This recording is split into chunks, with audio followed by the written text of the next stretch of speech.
Sayyidina Abu Bakar radhiyallahu anhu. Apa kata kalau seseorang pelajar yang masih belajar, kemudian dia telah dijamin pekerjaannya setelah habis belajar.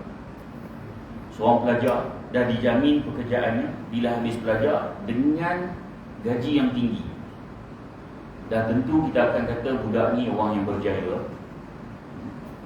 So, perkara ni mesti mengagumkan. Bagaimana pula seseorang yang masih hidup di dunia tetapi telah dijanjikan syurga di akhirat kelak. Hidup lagi dah janji syurga. So, kalau pelajar tadi ni ada orang janjikan dia, beri jaminan dia akan dapat kerja yang hebat dengan gaji yang tinggi, orang yang jamin tu belum tentu lagi akan hidup. Bahkan mungkin dia akan lupa. Mungkin dia tak jadi nak bagi kerja tu pun kita dah rasa ini satu kejayaan. Bayangkan yang memberi jaminan ketika sahabat Nabi ini masih hidup adalah Allah yang maha kaya, Allah Jalla Jalal, Allah yang maha hebat, Allah yang maha tinggi telah memberi jaminan ketika hidup lagi akan diganjari syurga setelah mereka meninggal dunia. Baik. Lalu sudah tentu kejayaan itu kejayaan yang sangat besar. Sebab itu para sahabat Nabi yang telah dijanjikan syurga ini, mereka semakin rindu untuk bertemu dengan Allah. Bagi mereka kehidupan di dunia ini hanyalah sementara dan menunggu-nunggu kematian untuk bertemu dengan pencipta mereka. Muslimin muslimat sekalian, dalam sebuah hadis ni agak panjang, so saya tak baca teks dalam bahasa Arabnya sebab kita akan ambil masa nanti. So kita bagi terjemahan dalam bahasa Melayu senang. Hadis daripada sahabat Abu Musa Al-Asy'ari radhiyallahu anhu, dia cerita dia pernah berwuduk di rumahnya, kemudian keluar. Kemudian dia kata pada diri dia, aku akan mencari Rasulullah pada hari ini dan aku akan teman Rasulullah. Abu Musa Asy'ari ni, dia bila dia ambil wuduk di rumah, kemudian masa dia keluar tu, dia kata hari ni aku nak cari Rasulullah, aku nak jadi peneman Rasulullah. Dia dah niat dah. Kemudian dia pun pergi ke masjid Nabi. Bila sampai di masjid Nabi, Nabi tak ada. Lalu dia tanya orang di masjid tu, mana Nabi SAW? Lalu Abu Musa dia kata, maka apabila orang yang ada di masjid mereka tunjuk arah baginda Nabi SAW berada, maka dia kata aku pun berjalan ke arah tersebut sehinggalah baginda masuk ke dalam telaga di kebun Harith. Dia kata dia pergi, dia berjalan, rupa-rupanya Nabi masuk ke dalam kebun Harith dan pergi ke telaga kebun Harith. Dia kata aku pun duduk di pintu yang terbuat dari pelepah kurma hingga Rasulullah selesaikan buang hajatnya, kemudian berwuduk. Dia kata sampai di pintu yang diperbuat pada pelepah kurma tu, ditunggu di situ. Sebab tujuan Rasulullah masuk di situ antaranya adalah untuk nak buang hajat. Dia tak macam sekarang ada tandas di rumah.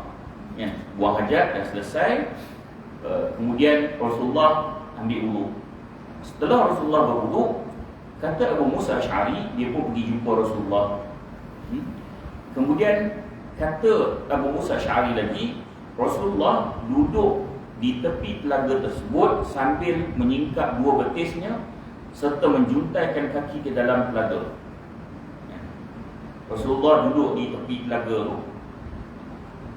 Dia jangan anggap macam telaga orang Melayu ni yang kecil tu, nak telaga kita tu kan. Jadi macam tempat air lah, yang untuk kebun agak besar.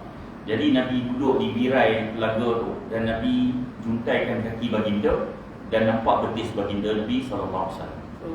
Kemudian kata Abu Musa Asy'ari, dia bagi salam pada Rasulullah.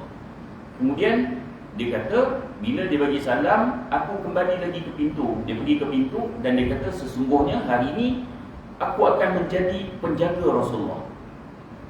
Hari ini dia kata aku nak jadi penjaga Rasulullah. Dia pergi duduk kat pintu tu.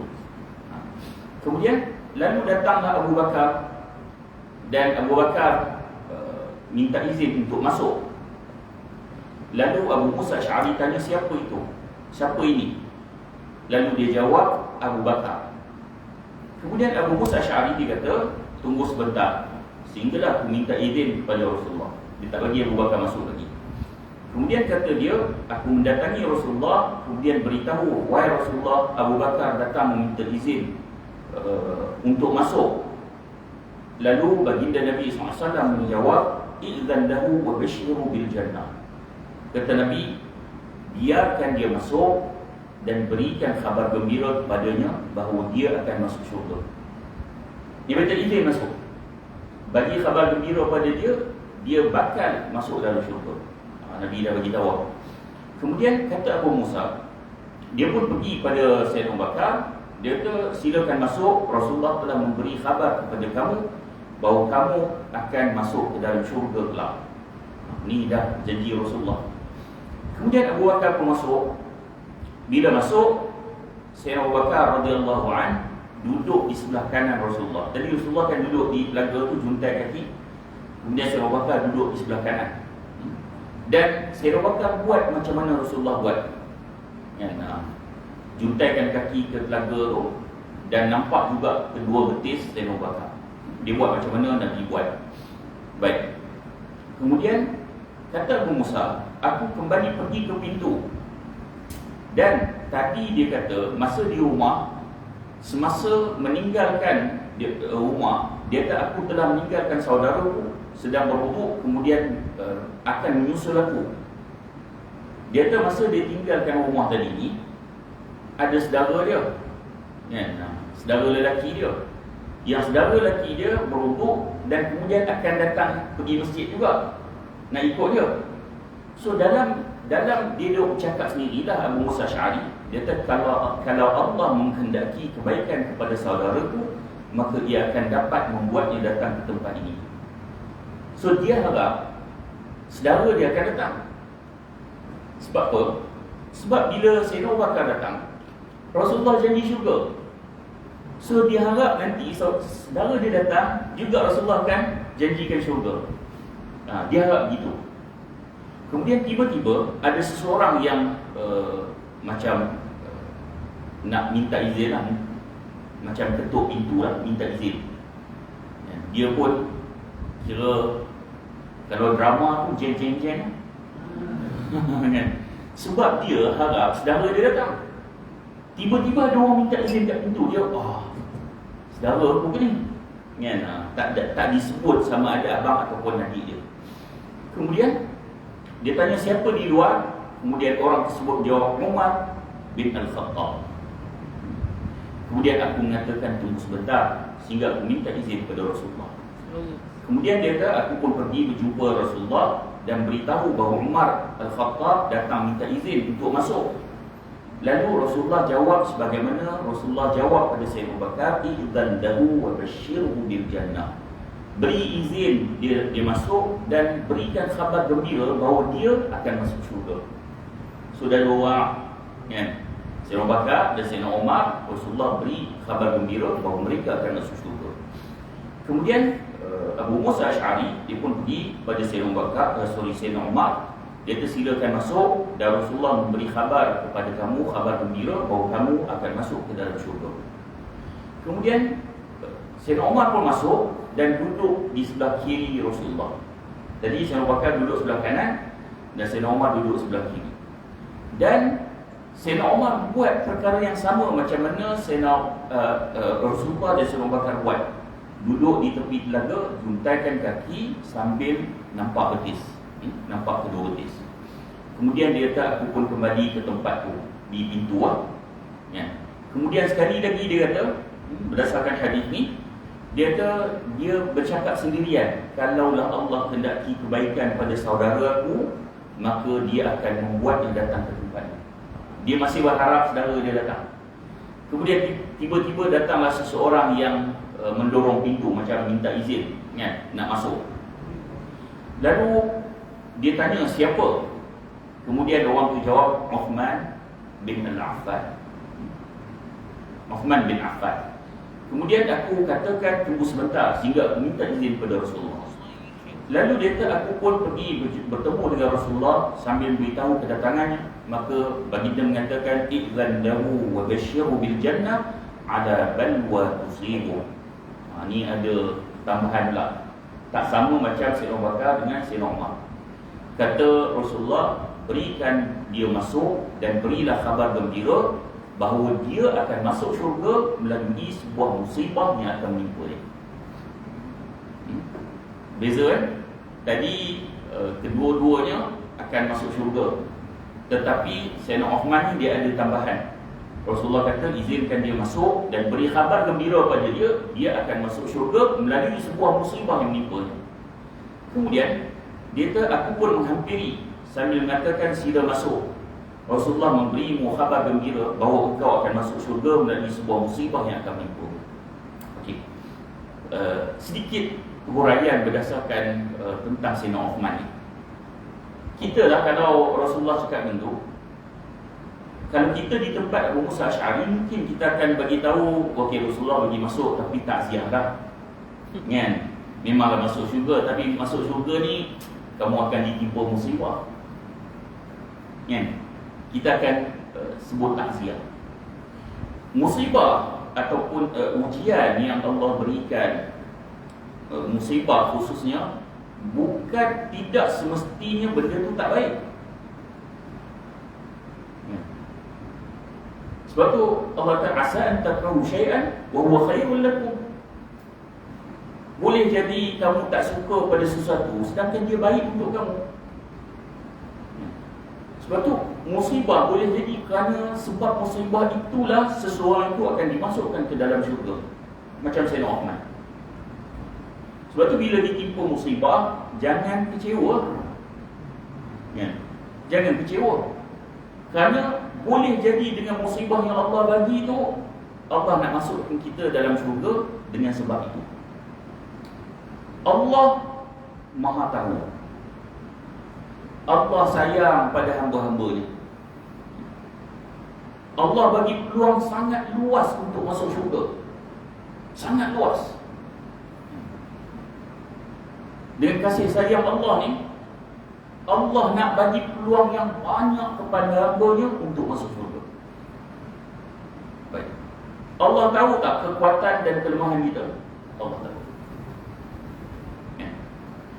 Mungkin boleh jadi ada seorang tu Allah nak bagi dia masuk syurga melalui amalan fardu. Dia buat tapi amalan fardu dia pun macam cincai je. Allah nak bagi masuk melalui puasa sunat, dia tak puasa sunat. Allah nak bagi masuk dengan jalan sedekah, dia kedekut. Allah nak bagi masuk dengan melalui salat sunat, dia tak buat salat sunat, malah salat sunat. Ya. Boleh jadi Allah berikan musibah untuk, kerana musibah itu Allah nak berikan peluang dia masuk syurga. Tapi manusia sebagai hamba kadang-kadang bila ditimpa musibah, kenapa aku? Dia main macam tu. Kenapa aku? Seolah-olah dia protes. Itu yang lebih bahaya ni. Dia protes. Macam-macam kan protes. Dia ujian pada manusia ni macam-macam lah. Ya. Ujian pada manusia ni macam-macam. Ada orang Allah uji dia dengan kemiskinan. Ada orang Allah uji dia dengan kekayaan. Tapi berapa ramai orang yang bila kaya, dia lupa bahawa dia diuji dengan kekayaan. Ya. Lalu dia nampak, sial orang miskin dia Allah uji dia. Dia lupa bahawa dia diuji oleh Allah dengan lebih hebat lagi. Kerana orang miskin, kan, dia perlu selesaikan diri dia miskin. Tapi orang kaya ada hak dalam harta orang kaya itu, hak orang miskin.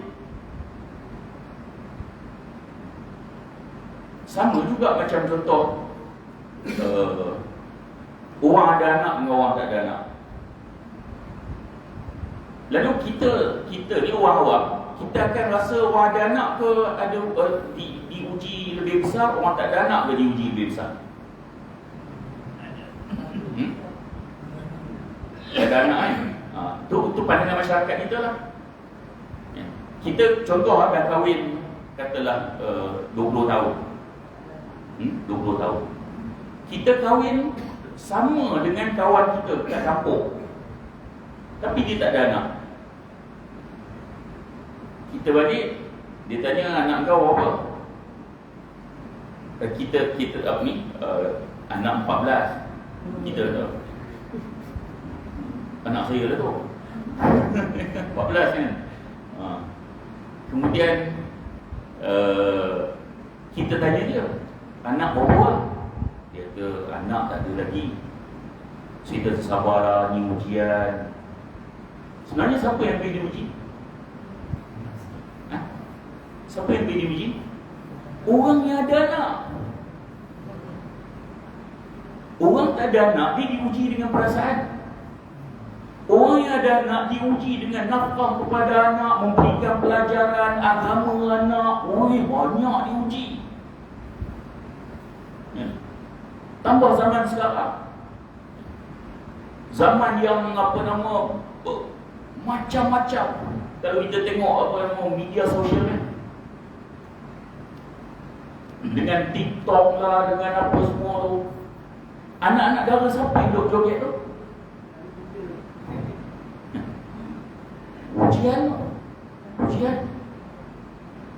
Tapi persepsi masyarakat yang diuji adalah tak ada anak. Dia lupa yang sebenarnya yang lebih diuji adalah orang yang ada anak. So saya nak betulkan persepsi itu. Kesilapan kita di dalam memandang ujian.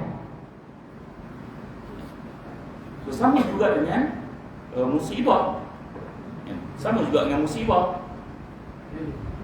Saya tuan-tuan, saya nak ambil, sebab Allah bagi ujian pada manusia ni berdasarkan kemampuan.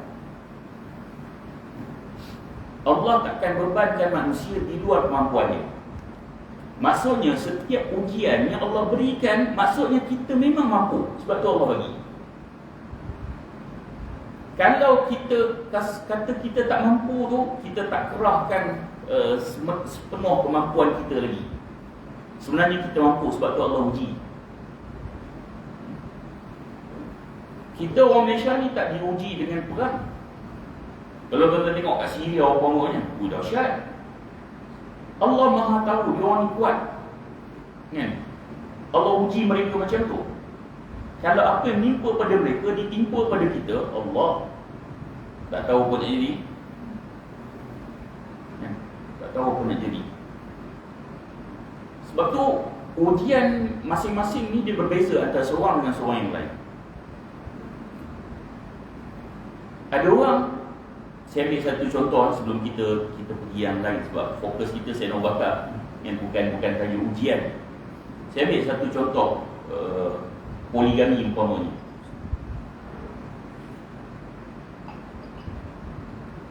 Kalau tuan-tuan tengok di dalam media sosial, kalau isu poligami ni, yang akan datang komen ramai ni lelaki ke perempuan? Perempuan.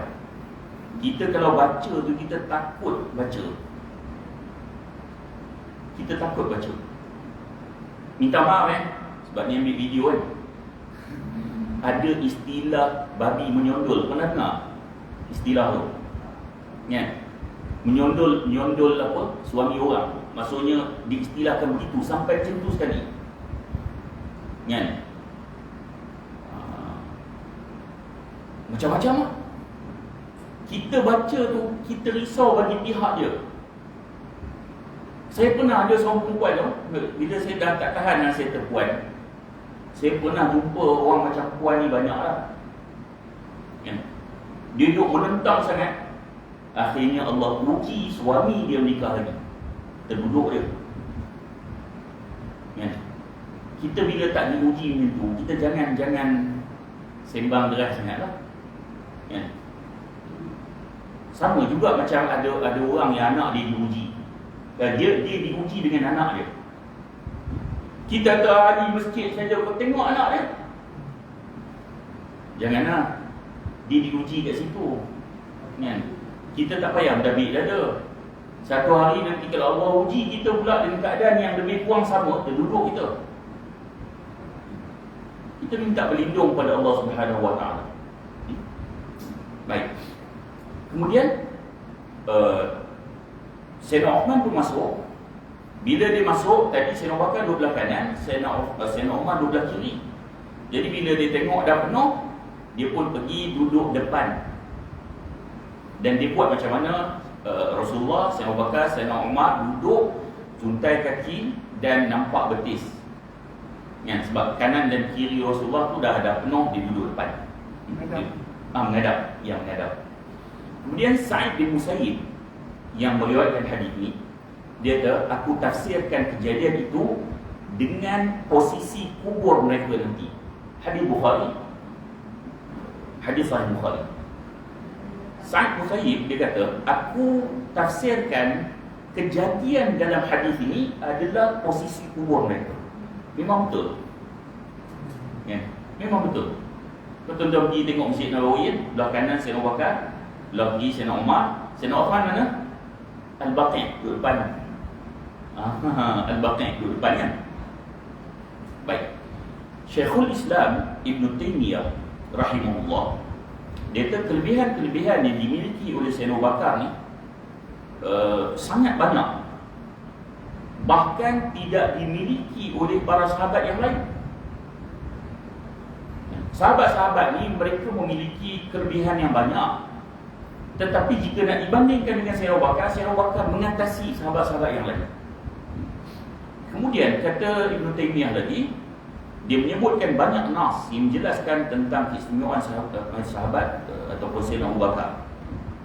Dia ada kitab Fadlu Abi Bakar As-Siddiq. Kemudian antara keistimewaan yang dimiliki oleh Sayyidina Abu Bakar, ni antara sebab kelebihan Sayyidina Abu Bakar ni sangat banyak. Ada dalam, kita ambil dalam Al-Quran dan hadis Nabi yang sahih. Kalau yang sahih ni pun dah banyak sangat dah kelebihan Sayyidina Abu Bakar. Banyak sangat dah. Kemudian kita tengok kelebihan Sayyidina Abu Bakar secara umum. Secara umum dulu. Ini dalam Al-Quran. Allah Subhanahu wa taala berfirman, "Was-sabiquna al-awwaluna minal muhajirin wal ansar walladzina ittaba'uuhum bi ihsanin radhiyallahu 'anhum wa radu 'anhu wa a'adda lahum jannatin tajri tahtaha al-anharu khalidina fiha abada dzalikal fawzul 'azim." Kata Allah, orang-orang yang as-sabiquna al-awwalun, yakni golongan yang awal masuk Islam. Yang ni antara orang muhajirin dan ansar, serta orang mengikuti mereka dengan baik. Allah redha kepada mereka dan mereka pun redha kepada Allah, dan Allah menyediakan bagi mereka syurga-syurga yang mengalir, sungai-sungai di dalamnya, mereka kekal di dalamnya selama-lamanya. Itulah kemenangan yang besar. Ini surah Taubah ayat 100. Jadi Allah telah menjelaskan golongan as-sabiqun al-awwalun. Allah redha kepada mereka, mereka redha kepada Allah, dan Allah akan berikan syurga pada mereka. So golongan sebab itu Ibn Kathir dalam menegaskan ayat ini, dia sebut tentang Sayyidina Abu Bakar sudah tentu termasuk dalam ayat ini. Sebab Sayyidina Abu Bakar antara orang yang paling awal memeluk Islam. Jadi dia termasuklah dalam as-sabiqun al-awwalun. Baik. Kemudian bahkan Ibn Taymiyah dia mengecam orang-orang yang mencela Sayyidina Abu Bakar. Kerana dia kata Allah yang Maha Agung telah mengkhabarkan bahawa Allah telah redha kepada orang-orang awal masuk Islam dan antara kaum Muhajirin dan Ansar, serta orang-orang yang mengikuti mereka dengan baik. Katanya maka alangkah celakanya orang yang membenci maupun mencela mereka atau sebahagian dari mereka. Terlebih lagi pemimpin para sahabat Rasulullah SAW, apatah lagi Sayyidina Abu Bakar yang telah ataupun yang banyak dipuji oleh Rasulullah SAW. Siapa yang cela Sayyidina Abu Bakar? Siapa? Syiah. Golongan Syiah mereka mencela Sayyidina Abu Bakar. Mereka benci pada Sayyidina Abu Bakar. Antara sebab mereka benci pada Sayyidina Abu Bakar ialah mereka menganggap bahawa Sayyidina Abu Bakar telah mengambil jawatan khalifah daripada Sayyidina Ali. Syiah ni dia bermula dengan perselisihan politik. Bermula. Lalu apabila munafik Yahudi Abdullah bin Sabah masuk, kemudian akhirnya bermula dengan perselisihan politik, akhirnya perselisihan itu menjadi perselisihan akidah. Sebab tu Syiah yang hulu ada zaman Sayyidina Ali. Bahkan mereka menganggap Sayyidina Ali umpama Tuhan. Sehingga ada yang Sayyidina Ali telah memberikan ancaman untuk membunuh mereka. Ini Syiah. Di zaman Sayyidina Umar ni dia tak berani keluar dia. Tak berani dia. Zaman Sayyidina Uthman dah mula ada, kemudian Sayyidina Ali pun dah ada. Jadi Syiah mereka mencela Sayyidina Abu Bakar. Susah tak nak cari celaan mereka terhadap Sayyidina Abu Bakar? Tak susah dalam kitab-kitab mereka. Sebab tu mereka sebenarnya tak boleh berbohong. Sebab dalam kitab-kitab muktabar mereka sendiri ada celaan-celaan terhadap para sahabat Nabi radhiyallahu anhu. Kemudian begitu juga kalau zaman sekarang, tuan-tuan boleh tengok di YouTube ulama-ulama yang mencela para sahabat Nabi, termasuk Sayyidina Abu Bakar. Bawa spanduk Abu Bakar laknatullahi alaih, Umar laknatullahi alaih, Aisyah laknatullahi alaiha. Bahkan yang berlaku di Iran, dia kata berapa persen je yang sesat, yang selebihnya okey. Kemudian dia bandingkan pula. Dia kata kalau nak ikut kalau dia kata kalau nak ikut Syiah sesat, Ahlussunnah pun sesat. Kan Ayah Pin sesat. Bila masa Ayah Pin Ahlussunnah Jamaah? Buat perbandingan yang salah kalau begitu. Tuan-tuan begini perbandingan itu kita perlu lihat dalam konteks pemerintahan. Okey. Ayah Pin sesat tak? Sesat kan? Rasul Haji Kahab Musa yang mengaku jadi Rasul kan? Sesat tak? Sesat kan? Kerajaan Malaysia ambil tindakan tak? Ambil tindakan tak? Ambil. Kerajaan Malaysia ambil tindakan pada golongan sesatnya. Rasul Haji Kahab pun kena, Ayah Pin pun kena. Tapi di Iran, hak duk maki sahabat, kerajaan Iran ambil tindakan tak? Tak.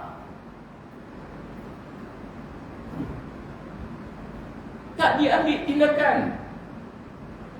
Kubur Abu Lu'lu'ah yang membunuh Sayyidina Umar.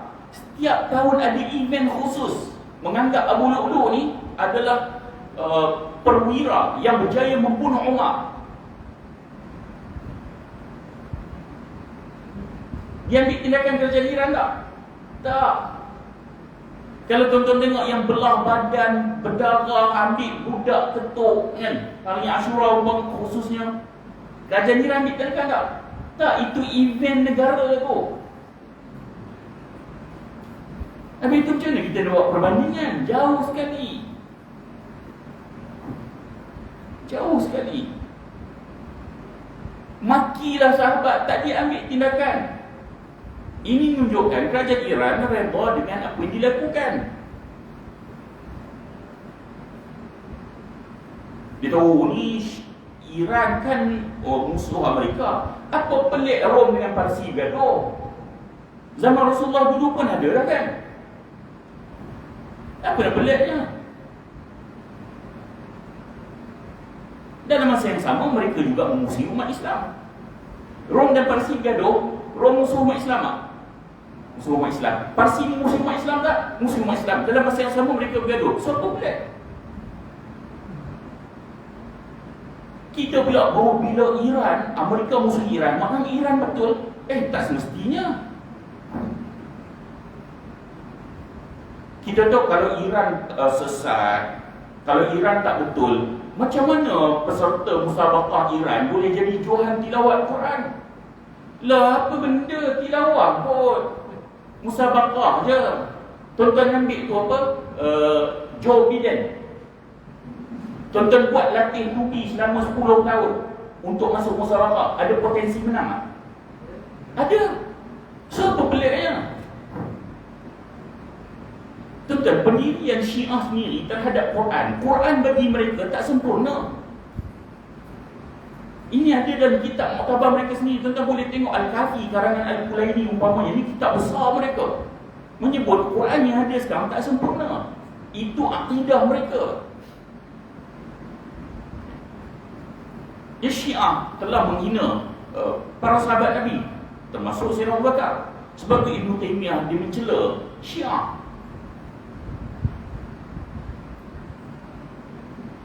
Allah menyebut Allah redha kepada as-sabiqun al-awwalun. Allah redha kot, Allah janji syurga kot. Tiba-tiba Syiah mencela golongan yang diredha oleh Allah. Dan tiba-tiba kita tak marah pada Syiah. Pelik kita. Golongan yang Allah redha, golongan yang Allah janji syurga, tiba-tiba ada puak yang mencela golongan yang Allah redha, kita tak marah kat puak tu. Macam di mana duduknya kita? Sebab tu kita tidak ada toleransi dengan pokok Syiah. Kita tak ada toleransi dengan pokok Syiah. Kita kata Syiah Malaysia, okey, dia tak mencela Sayyidina Abu Bakar. Tuan-tuan, pokok Syiah ni dia taqiyah.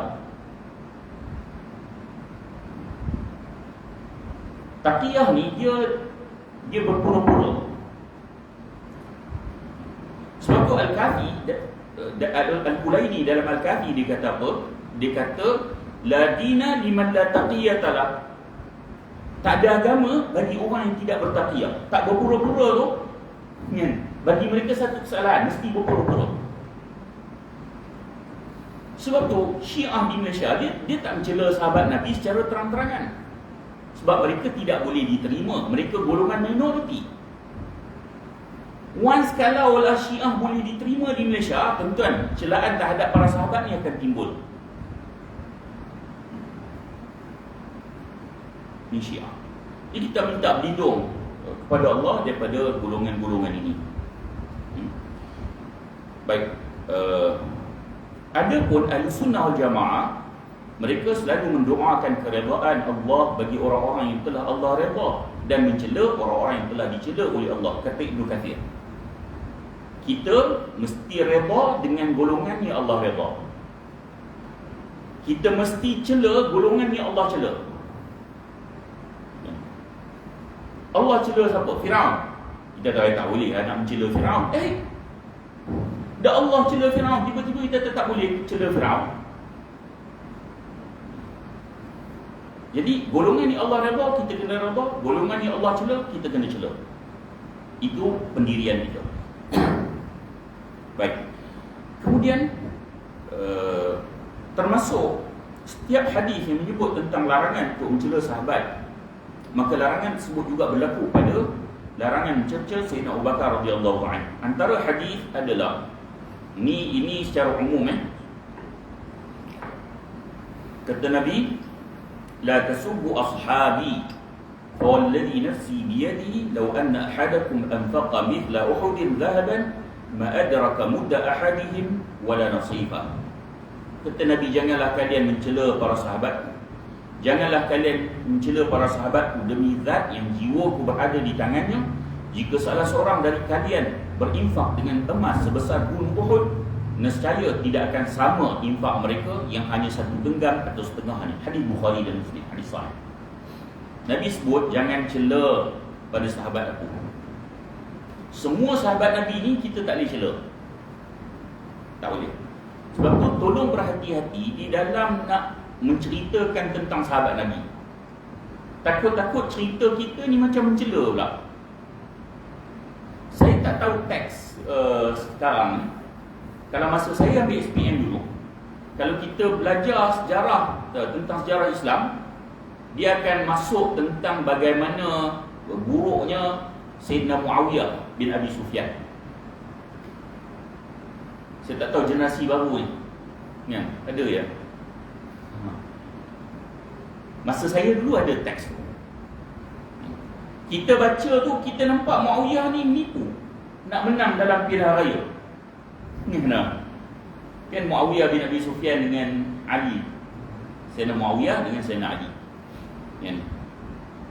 Jadi kita nampak bila kita baca tu macam nipu pula Muawiyah. Padahal Muawiyah bin Abi Sufyan telah dijanjikan syurga secara tidak langsung. Dalam hadis Nabi cerita tentang tentera Islam yang berjuang. Kita nak letak nama anak kita Hindun? Tak nak. Sebab apa? Hindun tu sangat buruk. Tapi kalau kita lihat dalam Sahih Bukhari, tidak meriwayatkan yang Hindun mamah hati pun semua tu. Itu riwayat yang tidak benar. Betul dia telah mengarahkan pembunuhan, tapi sampai memamah hati itu tidak benar. Hindun masuk Islam. Ada dialog antara Hindun dengan Nabi SAW. Dan Nabi memuji Hindun. Kenapa Hindun dilibatkan? Kerana Hindun ni mak pada Muawiyah. Syiah sangat benci dengan Muawiyah. Siapa saja yang ada krisis dengan Sayyidina Ali, mereka akan benci orang tu sebenci-bencinya.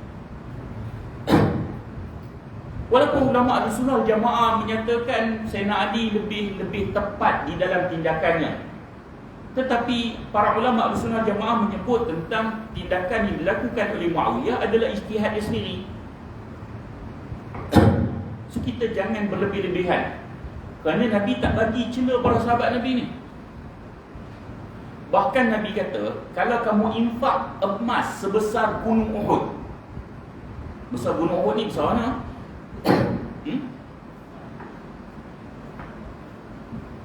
Tuan-tuan ada yang dah pergi haji, dah pergi umrah kan? So mutawif akan bawa ke Jabal Uhud. Ya, kita pergi Jabal Uhud kan? Kemudian bila pergi Jabal Uhud, tuan-tuan akan tengok orang akan naik satu bukit kecil tu dan ambil gambar atas tu. Ramai orang silap, dia menganggap itu adalah Jabal Uhud. Yang tu ada Jabal Rumah. Itu adalah bukit yang Nabi letak pemanah. So bukit Uhud mana? Yang belakang terbentang luas tu. Yang tu Jabal Uhud. Azan dulu ke ataupun terus? Azan. Azan dulu. Okey, pergi dalam.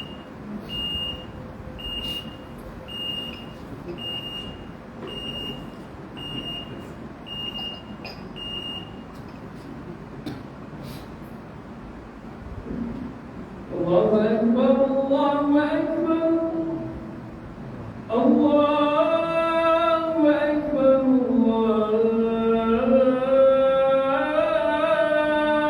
Akbar.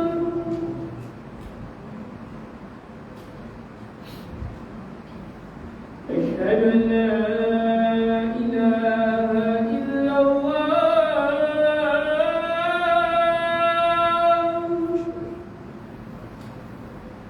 أشهد أن لا إله إلا الله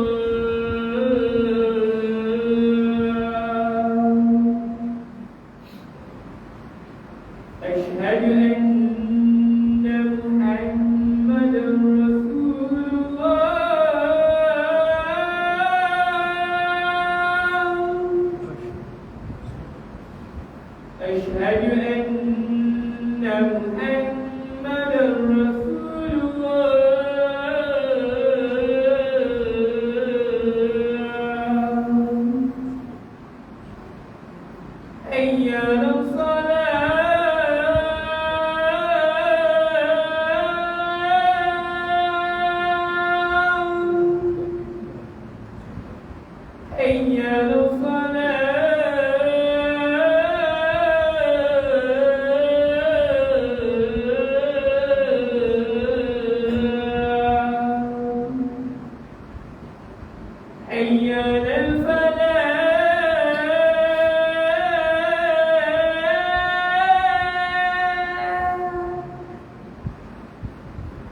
حي على الفلاح.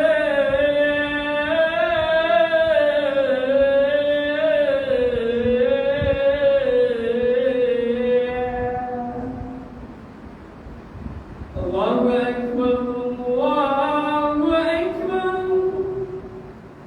لا إله إلا الله.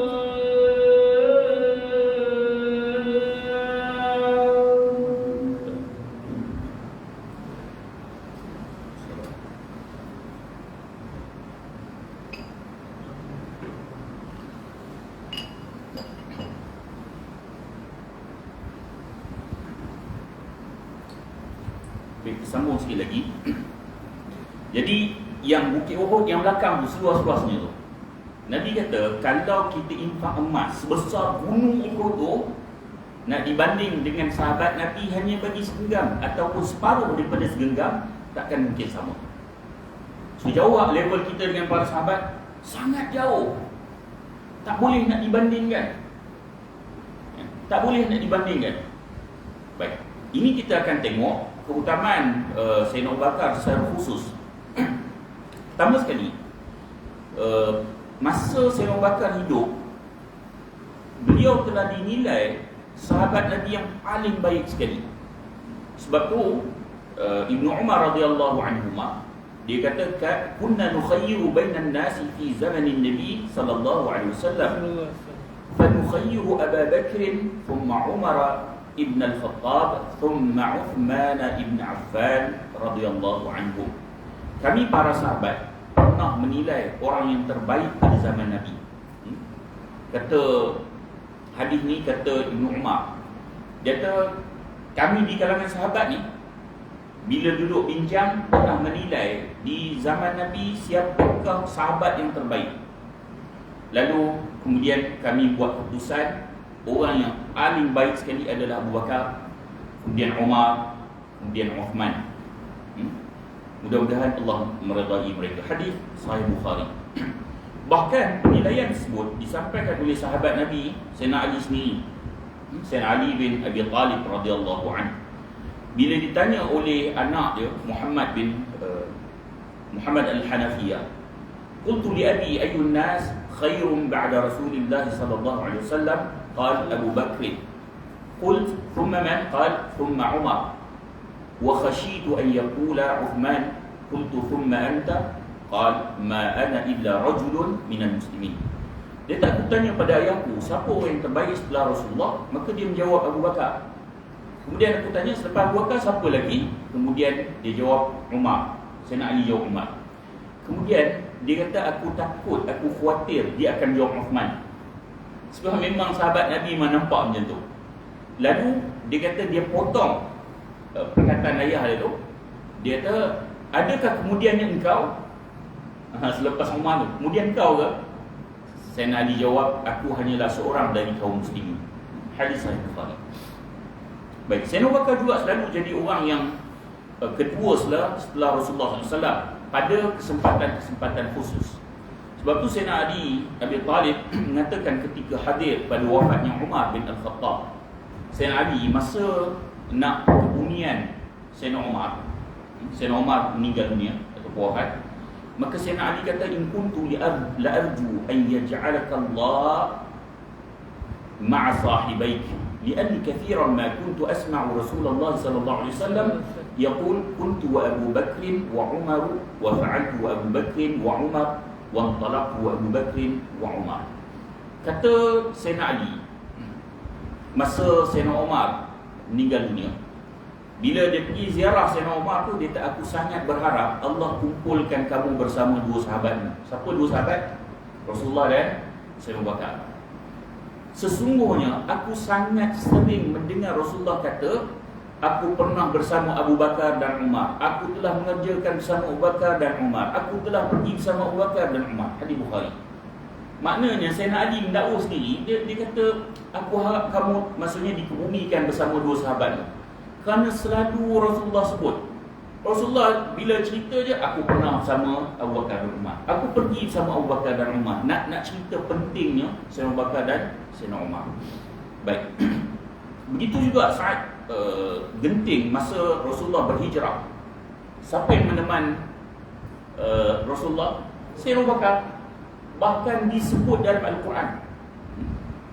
Kata Allah, illa tansuruhu faqad nasarahu Allah idh akhrajahu alladhina kafaru thaniya ithnain idh huma fil ghari idh yaqulu li sahibihi la tahzan innallaha ma'ana.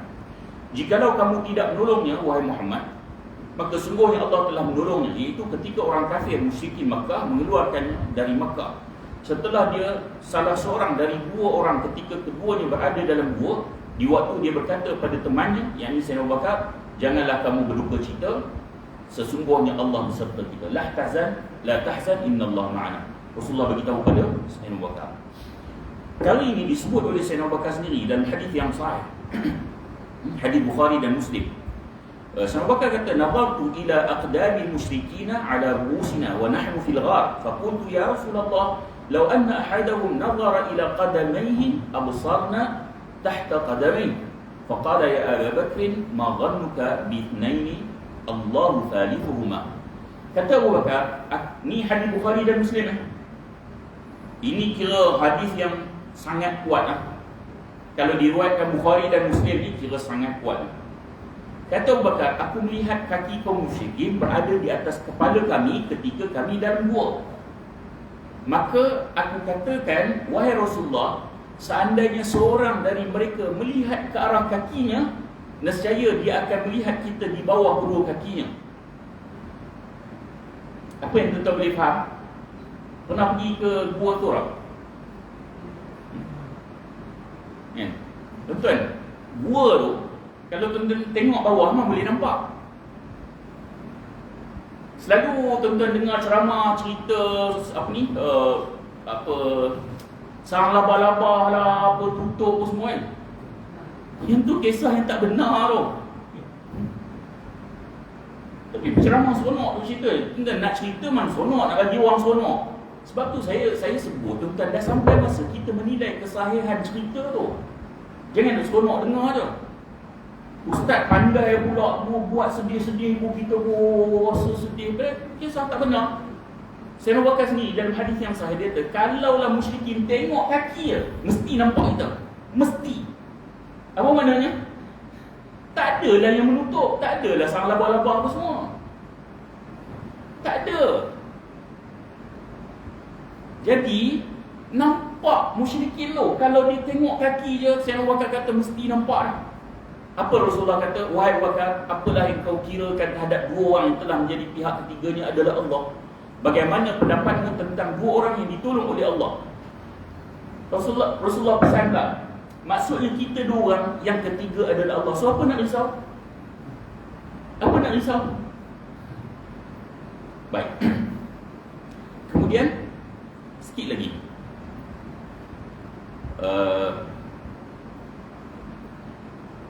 Abu Bakar adalah orang yang paling dicintai oleh Rasulullah. Satu ketika Rasulullah menugaskan sahabat Amr bin Al-As dalam memimpin Zatus Salatin, yang ni macam perang kecil lah, misi perang kecil.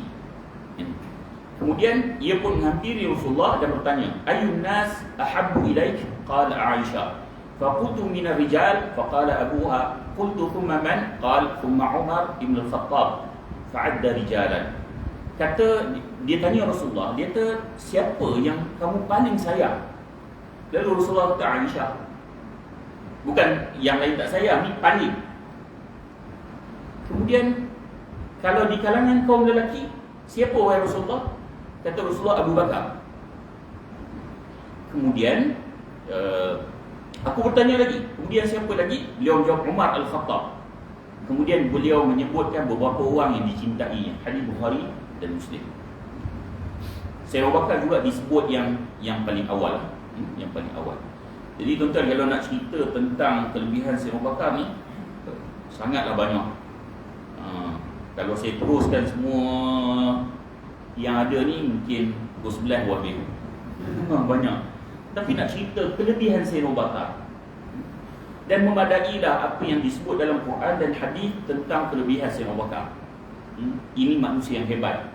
yang ketika hidup ni lagi telah dijanjikan oleh Allah Subhanahu Wa Taala akan masuk ke dalam syurga.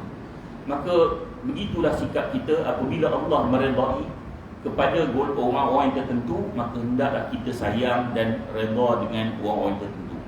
Dan kita menjadi marah kepada manusia yang membenci orang yang diredai oleh Allah Subhanahu Wa Taala. Kalau sebagaimana kalau contoh dulu yang puak-puak kufar lukis karikatur Rasulullah, kita marah, kan? Kita marah, contohnya apa yang macam Perancis kan, marah. Tapi bila puak Syiah hina Sayyidina Abu Bakar, tak ada apa pula. Itu peliknya. Sebab tu tuan-tuan, sama juga macam contoh di Iraq kan, Amerika serang, kita marah kat Amerika. Puak Syiah dah bunuh umat Islam di Syria, tak ada rasa apa pula.